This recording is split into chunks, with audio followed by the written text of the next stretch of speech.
Apple Intelligence sucks. Or at least, that's what a lot of people on the internet seem to think. Hi, my name is Daniel, and welcome to Empty Inbox.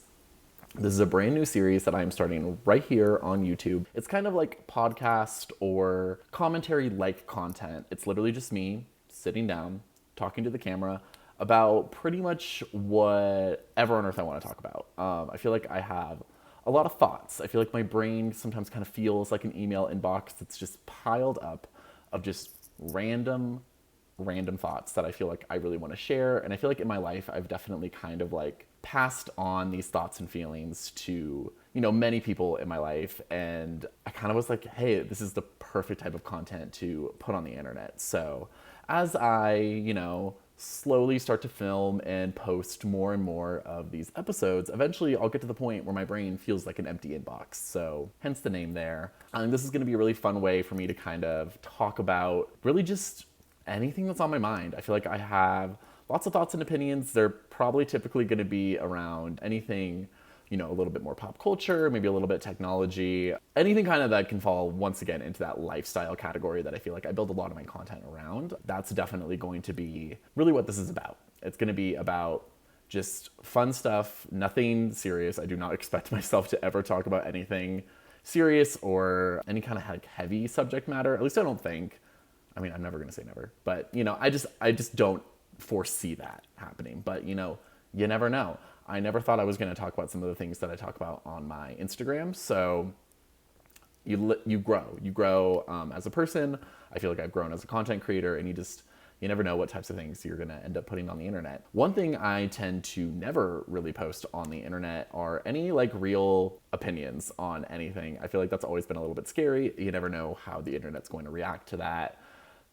And this series is pretty much me just talking about my thoughts and opinions. So once again, it's a little bit spooky for me, but yeah, I think it's going to be really fun. I'm really excited to film these videos. I'm really excited to post these videos and just, empty my metaphorical inbox. That is my brain. I think that that's going to be so much fun.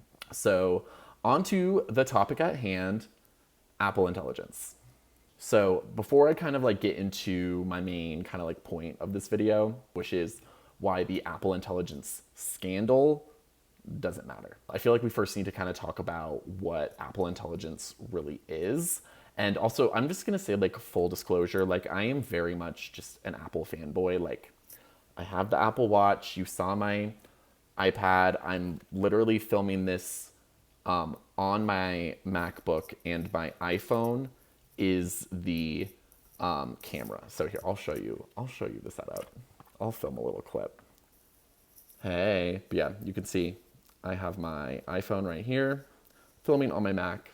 And not only do I have one iPad, I have another iPad over here with notes, but you don't get to read those because that's the rest of the episode. But anyways, we're just prefacing that so we know. Like, where I'm coming from, okay? Okay. So what is Apple Intelligence? Essentially, it's Apple's suite of AI features that they have put in all of their operating systems except for HomeOS and watchOS. So it's anything on an iPhone, an iPad, or a Mac. Shockingly, I personally really like the features that they have provided. I think that they're very interesting, and they do tend to be more on the silly, goofy, fun side, which is very much the side of AI that I personally like more than the weird, let's like, I don't know, do everything through AI and be lazy type vibe. I don't like that. And I don't feel like there's any features within Apple Intelligence that really feel that way. The only time it does feel that way is when Apple Intelligence integrates with another AI platform, which we will get to. I would say my favorite feature is Genmoji, for sure. I'll put on the screen a few of my favorite Genmojis that I've generated. But essentially, this is a way for you to go onto your phone or your MacBook or whatever, and you type in a few words across any keyboard that you're in, I think. I think on iPhone, it's primarily within iMessage. And then basically you just like go to the little plus emoji button, and then you just type in a few words, and it'll pop out with an emoji based on those words, and then it'll turn into a sticker, which you can use in inline text. With an iMessage, you can react to messages with them. I think they're just really fun. I think it's a fun way to respond to someone. I have a family group chat, And every time like something just kind of like random comes in that I don't really have like a lot to respond to, I like to basically just generate an emoji based on the conversation and then just like plop it in. Like, for example, my mom may go on a camping trip and then she'll send a picture of like a bison mom with a little baby bison like next to it. And then I'll just like generate an emoji that looks just like that and I'll just like send it and just say cute. It's not anything of substance. It's literally just fun and I like that.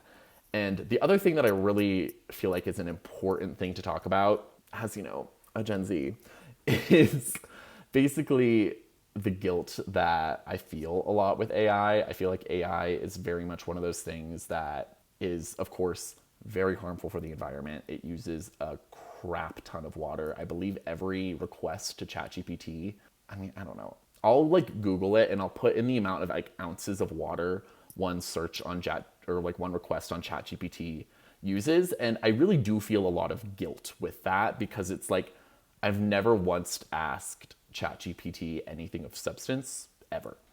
And that's just me using a valuable resource in the world for no real purpose and no real substance. And so then I definitely feel guilty a lot with that. So I very much actively try to use ChatGPT very, very little. So the one thing that is really cool about all of Apple Intelligence's models, unless it is too intense, it will always basically generate everything on device. So every Genmoji that I've ever created has been created on device. And so basically what that means is rather than me sending a request to an AI server that could be hundreds of thousands of miles away from me over the internet, and then those servers generating my request and then sending it back to me. Instead, I'm typing in my request on my device. That request stays on the device, and then it uses the large language model on the device to generate the result right then and there. So because of that, it tends to be a little bit slower, not as like thorough of a large language model, all those types of things. But like I said, I'm not doing anything of substance with any of these large language models. So why on earth would I need to be like killing the environment at the same time while I'm just trying to generate a stupid little emoji? You know what I mean? So that's one thing I really, really love about Apple Intelligence is that it's on device. Obviously, the counteracting point is like, okay, but you still have to charge your phone. You still have to use energy for that. I personally don't feel like it has killed my battery at all. So I don't feel like I'm charging my phone any more like post Apple Intelligence than I was pre Apple Intelligence. To me, having it on device is definitely a great thing. The other image generator within Apple Intelligence is called Image Playground. And it's basically where you create these little like square shaped images, either dedicated within the app, within iMessage, or I think within Apple Notes is the other place that you can do it. And I will say that this is definitely like, it's nowhere near as sophisticated as like the models that ChatGPT has. For sure. It's totally not. But once again, it's doing it on device. And I said something earlier that's like the only time it's not on device is if it's like too intense.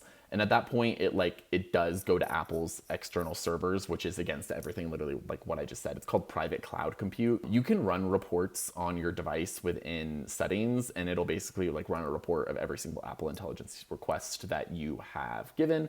And it'll populate with anything that was sent via private cloud compute. I have generated this report several times. I have never once seen it go to private cloud compute. So I don't think, at least at this point in Apple Intelligence, many things are going that way. And if by WWDC this year, Apple announces a bunch of things that will be using private cloud compute, I'll probably be a little less interested because I don't need to be using that much energy to generate stupid crap. So yeah. I like that it's on device. So anyways, Image Playground. This is like basically the same type of thing. You open the app, you type a few words, it'll like generate an image. It can use photos of people in your contacts. So like here's an example of a photo that it made of me. And then you can change the style. The other like kind of nuance within that is that there's Image Wand, which is in Apple Notes. And basically the main thing that you can do with that, that's like in addition to just typing it in, is you can kind of like start with a sketch that you draw. And then basically you just like circle it with the magic wand, and then it'll kind of use that as like inspiration. So you can kind of like start a sketch and then you can kind of like finish it with the image generation, which is kind of fun, especially like if you're like, I don't know, in school and you like really want like a good visual for your notes or whatever, I think that that's fun. I feel like I could have definitely seen myself in college, like in my fashion class, like generating images for whatever topic we were talking on. If we were talking about like a specific stage in the fashion cycle, I probably would have like just added that because like it's just fun. I don't know. That's my main thesis statement with everything with Apple Intelligence is I'm like, oh, this is just fun. The other main like feature set that they have released is the writing tools, which I really do like this a lot. This is very traditional like AI features. There is text generation via ChatGPT, which I'll get into that in a second. But there's also just general on-device computing that it'll do with Apple Intelligence. And so that is like summarizing your text or putting your text into a table or giving your text like bullet points or like getting the key points. Or you can have it rewrite it to make it like friendlier or more professional or whatever, stuff like that. I like it because it's like maybe if you're having like an off day and you're writing like a work email, like in theory, you could just kind of like write a draft and then within the Mail app, click the little Apple Intelligence button and then basically like say, make it more professional and it'll just do it. And it's fun and I like that. And I think that that's a nice little feature. I will say my favorite thing that I really like to do is I have a tendency to get like, I don't know, like I have like brainstorm moments when I'm driving, specifically around content creation. I'm like, oh my gosh, I love this idea, but I like really quickly need to like document it and I'm literally driving. So how on earth am I going to do that? So I basically wrote a shortcut that I have on my lock screen that'll immediately open up the Apple Notes app. And what's really fun in that is that there's an audio record feature that you just can click on and then you do your recording. And then it'll basically it'll write text for everything that you just said using the dictation tool. And then what you can do is you can add that text to the note immediately. And then you can just really quickly like summarize it with Apple Intelligence. And that's one thing that I really like to do, especially like when I'm in like the car and I'm having these, obviously if I'm doing any of the actual like, you know, like clicking the buttons and stuff, that's when I'm at a stoplight. I'm not doing that while moving. The only thing I'd be doing while moving is holding my phone and like talking. So just have to clarify that. But I tend to kind of ramble on. I go on like little rabbit trails or whatever. And I really like that I can basically have my transcript of everything that I said. That's not going away. That's staying within the note.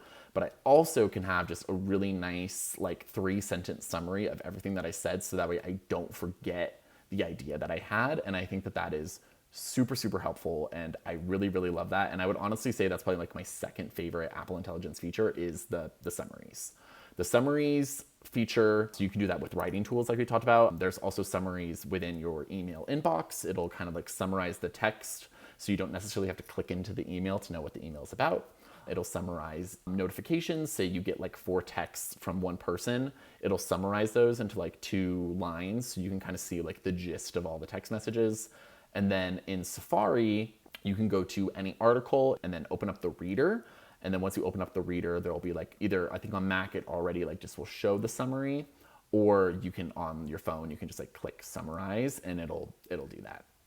So it's pretty cool. I really like the summaries. I think it's a really great way to get information really quickly. And I'm not the biggest reader. Shocker, I know. And so I like that it can kind of like, you know, help with that. So love that. Love those features. There are a few other features that are kind of miscellaneous within Apple Intelligence. Siri is technically, Siri has started on my iPad. Bye. Siri is one of those things that is improved in Apple Intelligence, and it's also part of the big scandal of Apple Intelligence. And with that, they added ChatGPT integration. And this is the part that I don't necessarily love because like I have explained, I don't really love ChatGPT to begin with. So within writing tools, there's a little compose button. And from there, you can like type anything to ChatGPT and basically like add it to your note. I have used that a couple times. One example is at work. I was recently working on a very specific type of lease for some financial statements that I was preparing, and I didn't really know what that lease was. And I already had a running note within Apple Notes of everything that I was working on that client. And so basically I did go through the Apple Intelligence feature of composing via ChatGPT. And I did tell it to generate basically like a quick synopsis of the difference between that type of lease and a regular lease that I'm used to accounting for. And so that was very helpful in the moment. Like I said, I know how much energy that uses. I try to use that as little as possible. But it is cool that it is there, I guess. And then the other part of ChatGPT is it's integrated with Siri. So Siri currently is much more dedicated to anything kind of on device. Like, you ask it to play music, you ask it to turn on your lights, you ask it to do whatever. I think in the future that's likely going to change, and it's going to be more of like a chatbot type feature, which, like I said, don't know if I'm going to love. And so to kind of like make Siri more of like a, I guess, modern AI assistant, they added integration with ChatGPT, so you could basically ask it like, when is Taylor Swift releasing her next album? Obviously, Siri's not going to know that. So then it'll basically auto go to ChatGPT and then give you back that response. You can make it so it never has to ask you if it wants to use ChatGPT, or you can have it ask every single time. I say just if it's going to go to ChatGPT, it's going to go to ChatGPT. So whatever, I don't have that little warning enabled in my settings, but you can, so that's cool. That is like what Apple Intelligence is right now, and I really do like it. I really like the Genmoji. The image playground is like, it's fun. It's not anything crazy, but it's fun. The writing tools, especially the summaries and integrating that with Apple Notes, is really fun. Oh, the other thing I really like, and it's only on certain iPads, is when you handwrite in Apple Notes, you can have it like auto-correct your handwriting and make it look a little bit like prettier. And I really like that because my handwriting has always been bad. So anything that can kind of like help with that, I really like. Yeah, that's Apple Intelligence. I, of course, really, really like it. I think it's useful. I use it relatively frequently. I would say I use it every single week. I can't say I use it every single day, but I definitely use it. I have all of the devices that support it. I think you have to have, with the iPads, you have to have an M series chip, or like the new iPad mini, which is this one. And then with the Macs, you also have to have an M series chip. And then with the iPhones, you have to have a 15 Pro or newer, but not including the 15s. I think that's everything, because it is on the new 16E as well. Like I said, I really like it. Let me tell you, that is an unpopular opinion, and I'm sure many of you already feel that way. Or I don't know, maybe you don't. My whole thesis statement of this is that you don't care. I'm really curious. Maybe I'm totally wrong on that. But I think a lot of people, at least the vocal people on the internet, any kind of like tech outlet or tech creator or whatever, like there's been a lot of criticism of Apple Intelligence, and I think there's some of it that is definitely valid. I mean, you can definitely like look at the image generation and you can say that every other image generation model is likely a lot better and looks a lot more sophisticated than what is being pumped out of my iPhone right now. However, it's generating it on device. And I think a lot of that part of the conversation gets removed, and everyone's like, yeah, but I'd rather just like go to ChatGPT and have it generate my like Studio Ghibli style photo. But like, do you want to use that much water for that? Like, I don't get the point of that. Like, what's the purpose? Like, why are you, I don't know. To me, that seems weird to me, but I digress. But anyways, just a lot of people hate it. They don't like it. They don't really get it. They think that it's, I don't know, superfluous, which it is. It is superfluous for sure. And I guess a big part of why they probably hate it, I think a big part of it is the Apple marketing around it. I think Apple definitely marketed it as definitely like a game-changing thing, because like, why would they not? That's literally all marketing is it's trying to take whatever product, good or service that you have and convince the consumer that they can't live without it. So anyone who's gonna like take any credibility in marketing, I don't understand why you would. Like, obviously you have brands that you trust, and you're going to trust that marketing more than the marketing from a brand that you don't trust, obviously. But at the end of the day, the whole goal is to get you to open up your wallet and to get you to spend money. So like, why are we putting that much credibility in the marketing? But I do feel like Apple definitely like kind of like skewed the conversation and was like, this is an amazing feature. We love this, blah, blah, blah, XYZ, all those things. I do think Apple definitely like made it seem like the feature was probably bigger than it was. And I think that that's valid. I think that, you can definitely take criticism as a consumer to be like, okay, you're telling me that this is a game-changing feature, and then at the end of the day, the thing I'm using most for it is generating an emoji. Like, that's not necessarily game-changing. It's fun. It's sure as hell fun, but it's not game-changing. And I think that, that's part of the issue there. And now we can kind of like get into kind of the scandal of everything, because this very much ties into how Apple did promote this as a game-changing thing. And that is the Siri with personal context and on-screen awareness using app intents. The whole app intents thing, that's like a lot more technical than I think I need to go into on this channel. But basically, all it really is it's allowing Siri to access specific portions of an app. That's literally all it is. And it's being able to like draw data from that to then basically accumulate a response. So what Apple had announced at WWDC last June of 2024, was a more personally aware, contextually aware Siri. That was like their big closing argument for why, you know, the next generation of macOS, iOS, and iPadOS were going to be, you know, amazing. And that was their whole shtick. That was their whole thing. And it ultimately, long story short, did not get released this year like they said it would.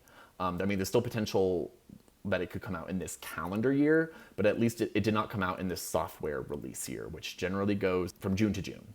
June is when the developer betas drop for the new macOS, iPadOS, and iOS. Those usually drop right after WWDC, and then those are released publicly in September, and then there's updates all the way through September of the next year. But really, the actual cycle is like June to June, because that's when those brand new softwares drop for the first people. The first people, of course, outside of Apple. And they basically had said that, you know, it was going to release during that time. Ultimately, it did not. It got delayed. It did not happen. And I guess I should probably like dive into a little bit more of like what the personal context Siri really means. But essentially what it is it's a way for the AI assistant on your device to be able to basically go through any app that you have on your device and pull information for you to basically perform multiple tasks at once and provide a more complete response to you. So I think the example that they used in their keynote that they had at WWDC, which by the way stands for Worldwide Developer Conference, if you did not know. The example that they used then was essentially, it basically be you talking to your phone and being like, hey, what time does mom's flight land? And what that's gonna do is it's gonna go through your messages and it's gonna find when your mom had like told you when she was landing. And then you would basically then just follow up immediately and be like how long is my drive going to be to get there? And it's supposed to know that you're talking about picking her up at the airport. So then it would give you directions to the airport. And then the next thing you would say is like, oh, but like, what should I get for food along the way? And then it would like somehow be able to know like what type of food your mom likes or something.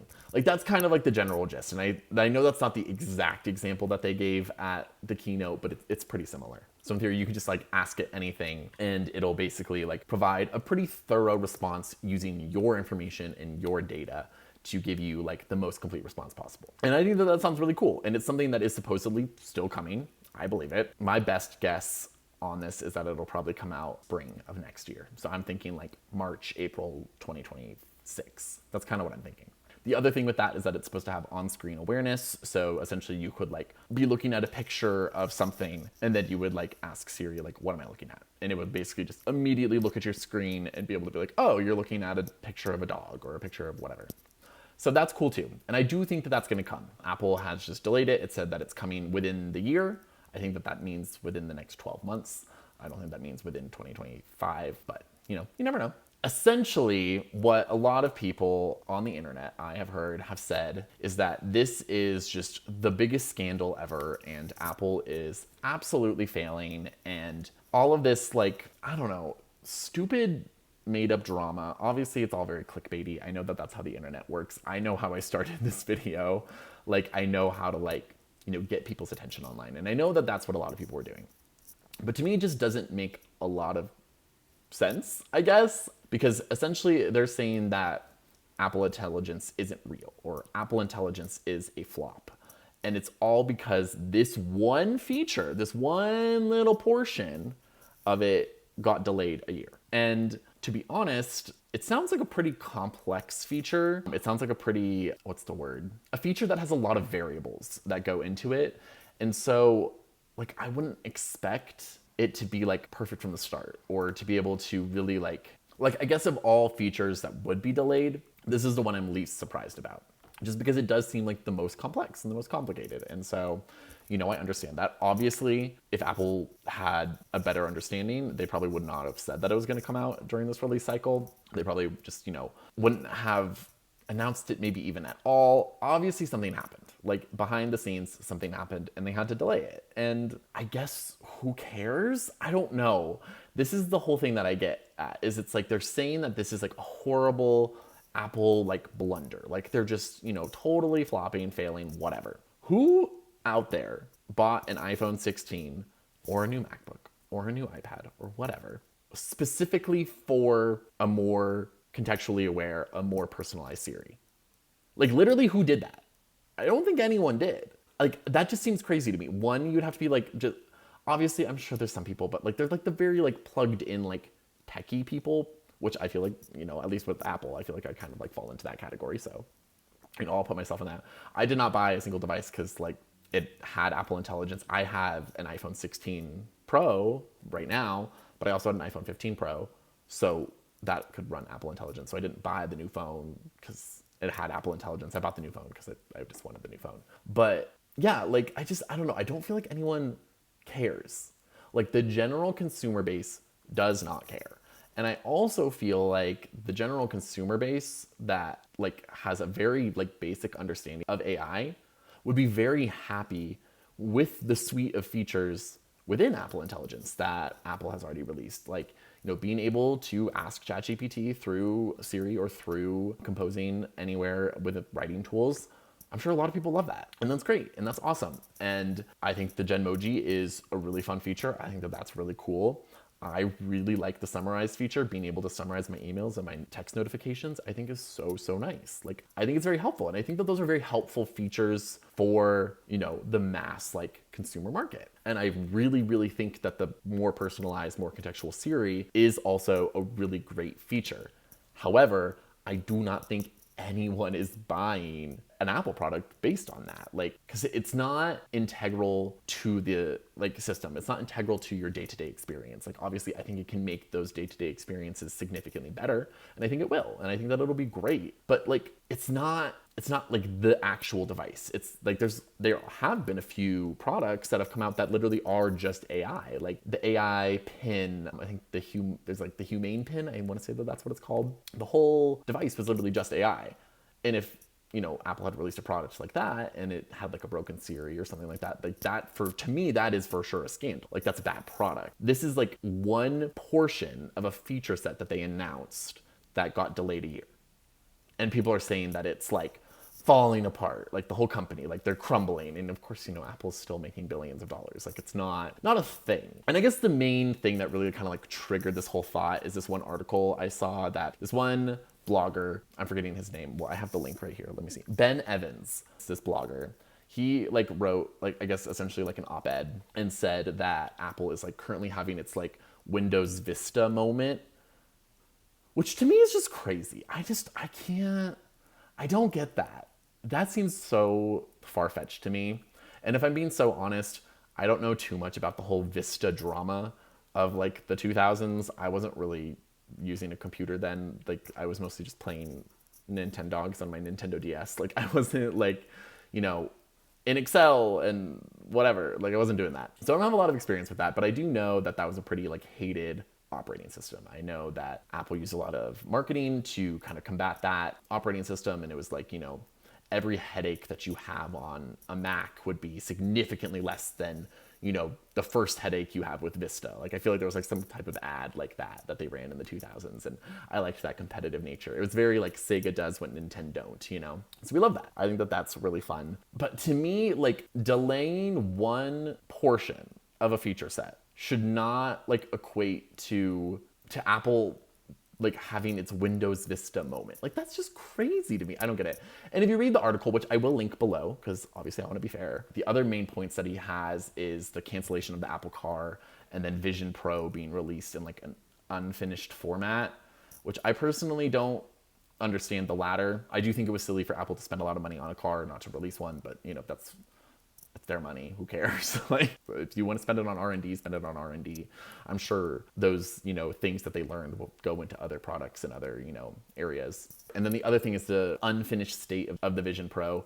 I personally do not have a Vision Pro, mostly because I cannot afford one. I do think that they're cool. But I feel like Apple pitched it as like a content viewing device that you can also like use Apple's like iWork apps on.